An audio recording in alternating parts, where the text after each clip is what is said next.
दोस्तों, ये 1 आवर की टाइम फ्रेम का चार्ट है। आप कई घंटे तक इंतज़ार करते हैं अपने सेटअप का, और आखिर में वक्त आ ही जाता है जहां आपको पावरफुल ब्रेकआउट मिलता है। आपको मन तो करता है कि यहां बाय कर लूं, लेकिन आपको यह भी पता है कि 50% ब्रेकआउट फेल हो जाते हैं। लेकिन डर भी लगता है कि कहीं यह मूवमेंट चला ना जाए। कहीं ऐसा ना हो कि घंटों तक इंतज़ार करने के बाद मिले हुए सेटअप में कहीं ट्रेड मिस ना हो जाए। लेकिन फिर भी आप अपनी भावनाओं का गला घोंट के रिटेस्ट का वेट करते हैं। बाद में कुछ ही घंटों में आपको रिटेस्ट मिलता भी है, और साथ में एक बुलिश कैंडल का सिग्नल। आप बिना देर किए ट्रेड पंच करते हैं और मार्केट आपकी डायरेक्शन में चल पड़ता है। आप खुश होते हैं, लेकिन ये खुशी ज्यादा देर तक टिकती नहीं। सडनली मार्केट फॉल करता है और आप सोचते हैं कि अरे, अचानक मेरे साथ ये क्या हो रहा है। दोस्तों, ऐसा इसलिए होता है क्योंकि आपको वन कैंडल रूल के बारे में कुछ पता ही नहीं। वन कैंडल रेंज के रूल को यूज किए बिना मार्केट में सरवाइव करना नेक्स्ट टू इम्पॉसिबल है। दोस्तों, कुछ लोग इस रूल को कैंडल रेंज थ्योरी के नाम से भी जानते हैं। मैं आपको सिर्फ बताऊंगा नहीं, मैं आपको लाइव दिखाऊंगा कि ये कॉन्सेप्ट आपके लिए क्यों जरूरी है। फॉर एग्जाम्पल, ये 1 डे टाइम फ्रेम की एक कैंडल है। अगर आप इसी कैंडल को 15 मिनट में देखेंगे तो 15 मिनट में स्टार्टिंग में प्राइस नीचे फॉल करता है, और बायर्स की एक्टिविटी की वजह से बाद में प्राइस अपर डायरेक्शन में जाता है, और एंड में मार्केट क्लोज होने से पहले सेलर्स की वजह से प्राइस थोड़ा करेक्शन दिखाता है। 15 मिनट में इतनी सारी कैंडल की फॉर्मेशन होने के बाद 1 डे की टाइम फ्रेम में ऐसी सिर्फ एक कैंडल बनेगी।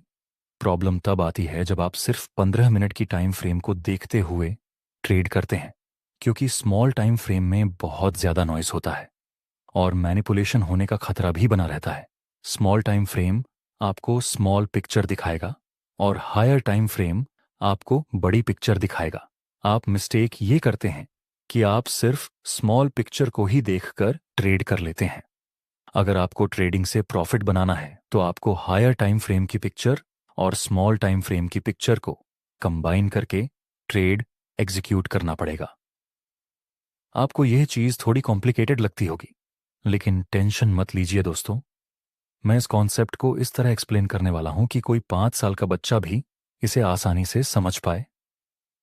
चलिए, कैंडल रेंज थ्योरी को आसान लैंग्वेज में समझते हैं। मान लीजिए ये डेली टाइम फ्रेम की एक कैंडल है, और जैसा मैंने अभी एक्सप्लेन किया, यह एक डेली टाइम फ्रेम की कैंडल 15 मिनट में ऐसे दिखेगी। यह सारी कैंडल्स इस 1 डे की एक कैंडल के अंदर बनी है, जिस वजह से ये सारी कैंडल्स को हम इनर रेंज कैंडल कहेंगे, और इसी कैंडल को हम रेंज कैंडल कहते हैं। हायर टाइम फ्रेम की कैंडल के लो को हम कैंडल रेंज लो कहेंगे, और हायर टाइम फ्रेम के हाई को हम कैंडल रेंज हाई कहेंगे। अगले दिन क्या हुआ? 15 मिनट में मार्केट ओपन होकर कैंडल रेंज लो को डाउनसाइड ब्रेक करता है। काफी सारे लोगों को ये सपोर्ट का ब्रेकडाउन दिखेगा और रिटेस्ट भी दिखेगा, और वे लोग यहां पर सेल करेंगे। लेकिन प्राइस नीचे जाने के बजाय सेलर्स के स्टॉप लॉस को हिट करके अपर डायरेक्शन में मूव करता है। इसे हम मैनिपुलेशन कहते हैं। अगर इस मैनिपुलेशन को हम 1 डे की टाइम फ्रेम में देखेंगे तो हमें एक हैमर कैंडल की फॉर्मेशन मिलेगी, जो कि बुलिश सिग्नल होता है। यहां क्या सीन हुआ? इस लो के पास जितनी लिक्विडिटी थी, मार्केट ने पहले उसको कलेक्ट किया, फिर सेलर्स को मैनिपुलेट करके लालच दी गई, उसके बाद मार्केट ने अपनी रियल डायरेक्शन में मूव किया। अगर आप कैंडल रेंज थ्योरी को अच्छी तरह से समझ लेंगे तो जहां पर सब लोग लॉस करते हैं वहीं जगह पर आप प्रॉफिट बना पाएंगे। लेकिन 90% ट्रेडर्स कैंडल रेंज थ्योरी में एंट्री तो सही तरह से करते हैं, लेकिन टारगेट गलत रखते हैं। आपको एंट्री भी सही जगह करनी है और टारगेट भी सही जगह पर रखना पड़ेगा। पहले हम एंट्री करना सीखेंगे, उसके बाद टारगेट रखना सीखेंगे। एंट्री करने से पहले मैं आपको टाइम फ्रेम सेलेक्ट करना सीखना ज्यादा जरूरी है, क्योंकि अगर आप स्कैल्पिंग करते हैं और डेली टाइम फ्रेम पर कैंडल रेंज थ्योरी को एनालाइज करेंगे तो वहां पर आपको कुछ खास रिजल्ट नहीं मिलेगा। इसलिए अगर आपको मंथली टाइम फ्रेम पर कैंडल रेंज थ्योरी मिले तो आपको डेली टाइम फ्रेम पर एंट्री करनी है। अगर डेली टाइम फ्रेम पर कैंडल रेंज थ्योरी मिले तो आपको 1 आवर की टाइम फ्रेम पर एंट्री करनी है। अगर 4 आवर की टाइम फ्रेम पर कैंडल रेंज थ्योरी मिले तो आपको 15 मिनट की टाइम फ्रेम में एंट्री करनी है। अगर आपको 1 आवर के टाइम फ्रेम पर सीआरटी मिले तो आपको 5 मिनट की टाइम फ्रेम पर एंट्री करनी है। और अगर आपको 15 मिनट की टाइम फ्रेम पर सीआरटी मिले तो आपको 3 मिनट की टाइम फ्रेम पर एंट्री करनी है। चलिए अब एंट्री का ये डेली टाइम फ्रेम का चार्ट है। तो इस रीसेंट कैंडल के हाई को हम कैंडल रेंज हाई कहेंगे और इस रीसेंट कैंडल के लो को हम कैंडल रेंज लो कहेंगे। दूसरे दिन प्राइस कैंडल रेंज हाई को वीक बनाकर क्लोजिंग देता है। नेक्स्ट डे प्राइस अगली कैंडल के लो को डाउन साइड ब्रेक करे तो वहां पर आप स्मॉल टाइम फ्रेम में सेल साइड का ट्रेड प्लान कर सकते हैं। यह 15 मिनट की टाइम फ्रेम का चार्ट है। तो हम रीसेंट कैंडल का हाई ड्रॉ करेंगे जो कि कैंडल रेंज हाई होगा और रीसेंट कैंडल का लो ड्रॉ करेंगे जो कि कैंडल रेंज लो रहेगा। नेक्स्ट अगली कैंडल ने कैंडल रेंज हाई की लिक्विडिटी स्वीप करने के बाद पावरफुल विक के साथ क्लोजिंग दी। इस कैंडल को हम रेंज कैंडल कहेंगे। इस कैंडल को हम मैनिपुलेशन कैंडल कहेंगे। इस मैनिपुलेशन कैंडल के लो को भी हम ड्रॉ करेंगे। अगर प्राइस इस मैनिपुलेशन कैंडल के लो को डाउन साइड ब्रेक करेगा तब हम सेल साइड का ट्रेड प्लान करेंगे, लेकिन एंट्री करने के लिए आपको 3 मिनट की टाइम फ्रेम का यूज करना है। तो हम 3 मिनट की टाइम फ्रेम में चार्ट को चेंज करेंगे। इस स्मॉल टाइम फ्रेम में आपको मैनिपुलेशन साफ दिखेगा। देखिए इस पावरफुल ब्रेकआउट पर कई लोगों ने बाय का ट्रेड प्लान किया होगा और यहीं से प्राइस रिवर्स हो गया। नेक्स्ट प्राइस ने मैनिपुलेशन कैंडल के लो को डाउन साइड ब्रेक किया। थ्योरी के अनुसार यह सेल करने का सिग्नल है तो सही, लेकिन मैं अपने एक्सपीरियंस से बता रहा हूं, यहां पर आपको ट्रेड नहीं करता हूं। हमें थोड़ा सा वेट करना है। अगर यहां कहीं पर आपको रिटेस्ट मिलेगा तब जाकर आप सेल कर सकते हैं। नेक्स्ट हमें एक रिटेस्ट देखने को मिला। फिर प्राइस ने स्ट्रॉन्ग विक के साथ बेरिश सिग्नल शो किया।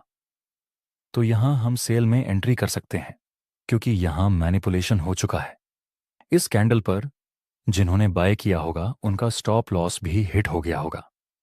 और एक बात मैं बता दूं, जब भी मार्केट में इस तरह से लोगों को मैनिपुलेट किया जाता है उसके बाद आने वाला मूव थोड़ा सा फास्ट होता है।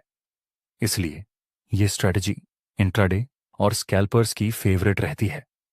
हमारा स्टॉप लॉस इस कैंडल के हाई पर रहेगा और प्रॉफिट टारगेट के लिए हम इस स्विंग लो तक का यूज कर सकते हैं। नेक्स्ट सिर्फ 3 कैंडल में हमारा टारगेट हिट हो गया। मैनिपुलेशन होने के बाद जल्दी मूव इसलिए आता है क्योंकि एक्चुअल में यह मैनिपुलेशन स्मार्ट मनी करते हैं। अगर स्मार्ट मनी को सेल करना होगा तो वे लोग एक फेक मूव बायर्स को दिखाएंगे। अगर स्मार्ट मनी को बाय करना होगा तो वे लोग एक फेक मूव सेलर्स को दिखाएंगे। दूसरा एग्जाम्पल देखते हैं। यहां मार्केट का स्ट्रक्चर बेरिश है और टाइम फ्रेम 1 आवर का है। तो हम रीसेंट कैंडल का लो ड्रॉप करेंगे जो कि कैंडल रेंज लो रहेगा और यह लेवल कैंडल रेंज हाई का काम करेगा। दूसरी कैंडल ने कैंडल रेंज लो को ब्रेक किया विक से। यही विक स्मॉल टाइम फ्रेम में एक प्रॉपर मैनिपुलेशन देखने को मिलेगी। तो हम इस मैनिपुलेशन कैंडल के हाई को ड्रॉ कर लेंगे। जब प्राइस इस मैनिपुलेशन कैंडल के हाई को क्रॉस करेगा तब हम बाय साइड के पोजीशन की पोजीशन बनाएंगे और एंट्री हम 5 मिनट की टाइम फ्रेम में करेंगे। 5 मिनट की टाइम फ्रेम में आप देख सकते हैं सपोर्ट का ब्रेकडाउन मिला, फिर रिटेस्ट किया। इस सिग्नल को देखकर लोगों ने सेल भी किया ही होगा, जिनके स्टॉप लॉस भी यहां पर हिट हो चुके हैं। इट मीन्स कि मार्केट ने अभी सेलर्स को ट्रैप किया है और बायर्स के स्टॉप लॉस भी हंट कर लिए। दोस्तों, ये ब्रेकआउट रियल हो सकता है या फेक। प्राइस किसी रेजिस्टेंस के पास थोड़ा टाइम बिताने के बाद ब्रेकआउट दे तो वह एक रियल ब्रेकआउट माना जाता है। और यहां भी ब्रेकआउट मिलने से पहले प्राइस कुछ टाइम के लिए कंसोलिडेट हुआ था। तो ये रियल ब्रेकआउट हो सकता है, लेकिन फिर भी अगर हम रिटेस्ट का वेट करेंगे तो हमारे लिए बेहतर रहेगा। नेक्स्ट एक पुल बैक मिला। यह रेजिस्टेंस आगे सपोर्ट का काम करेगा और यही जगह पर एक बुलिश कैंडल का सिग्नल मिला। तो अब हम यहां पर बाय में ट्रेड कर सकते हैं। हमारा स्टॉप लॉस कैंडल के लोआ के नीचे रहेगा और टारगेट हम इस हाई तक रख सकते हैं।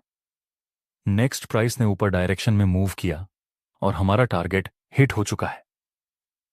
दोस्तों, इस तरह से आप कैंडल रेंज थ्योरी का यूज करके एंट्री कर सकते हैं। आपने एंट्री करना तो सीख लिया, लेकिन ये जो हमने प्रॉफिट टारगेट सेट करने की मेथड यूज की, वो थ्योरी के अनुसार चलती है। मैं कई सालों से इस कॉन्सेप्ट का यूज कर रहा हूं, जिसमें कुछ कुछ टाइम्स मेरा प्रॉफिट टारगेट हिट नहीं हो पाता था। मार्केट मेरा टारगेट हिट होने से पहले रिवर्स हो जाता था।